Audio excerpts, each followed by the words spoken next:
Well, it's such a wonderful part of the game, the volley, and it was obviously a major strength in your game. Why is it such a rarity in the modern game, Boris?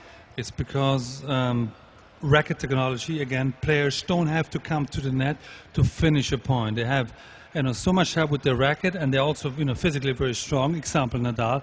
They're sometimes 2 or 3 feet behind the baseline, and they can accelerate with so much power, and they win the point anyway.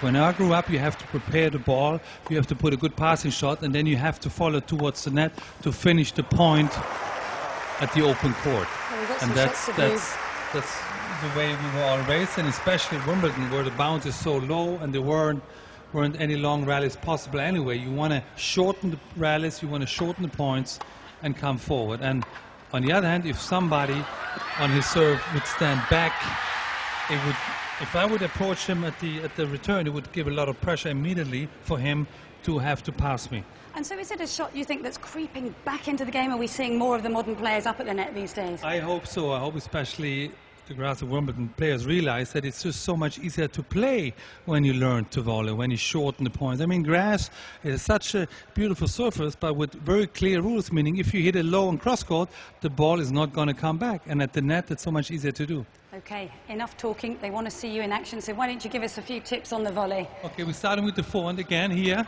The key is to hit the ball early in front of your body. Not like this one, but like that one. And here, your whole center of gravity, your body, is lower than on the baseline, so it's going to feel it more on your thighs. But that's the key. That's where you get the best positioning and then the best angle. Again, you see my footwork. It's always forward with the left leg if you have a little bit of time. But the key is your center has to be below. What about the wrist in terms of, do you lay the wrist back when you volley? Or I try to keep a firm wrist, meaning if the ball hits my racket, I don't want to wobble. I want to keep it strong and keep the racket face open. So you can slice it a little bit and it gives it more security on the shot. So just explain to everyone what open means. More open means with the racket face closed. Yep. That's what you use on a topspin. With the racket face open, you can slice it. Okay, and what about, Matt, why don't you give Boris some lower balls? Because on the grass at Wimbledon, we saw you out there with some lower balls. Even more so, you have to open the racket face. You have to open it, you have to slice it, otherwise... I'll give you an example when the racket face is closed. I would go down. I couldn't lift the ball up because the racket wouldn't allow it to me. Here, I'll slice it, I keep the racket face open, and I can go on either side to volley. The key again here is the footwork, the positioning, the base that you set up perfectly, and then volley is a beautiful shot. Okay, Philip from Vancouver in Canada's emailed to ask, what are the things you need to pay attention to hit a high, solid forehand volley? Because that's actually one of the most difficult shots in the game, isn't it? I've missed many of those. I'm sure you haven't, but it is a tricky shot, isn't it? And there's not many people who can do it. It looks easy, yeah, but it it's looks not. easy, and it's very tempting because you come in with a bit of speed towards the net. Usually you would hit it here, and once it's high, you're so excited to get the high ball, you're going to hit it long. Yeah. Because you overhit.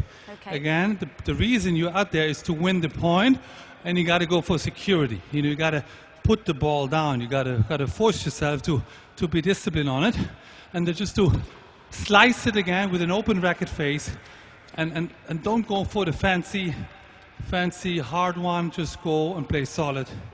Let's have a look at the backhand volley as well, because have you got the same grip? I have one grip for both? I have similar grip. I don't change much with the backhand and the forehand grip. But you change a little bit? Just a little bit, again, because I want to keep it open. Okay, let's have a look at Boris's backhand volley then. Here, I can use the slice even more, because the backhand, usually the arm is a little weaker. You have your other hand holding the racket as well, so you need a bit more slice for security. But again, the positioning of the leg is the key. It's very difficult to volley like that. When you stay open and you're not going to move your legs, you cannot get to the ball.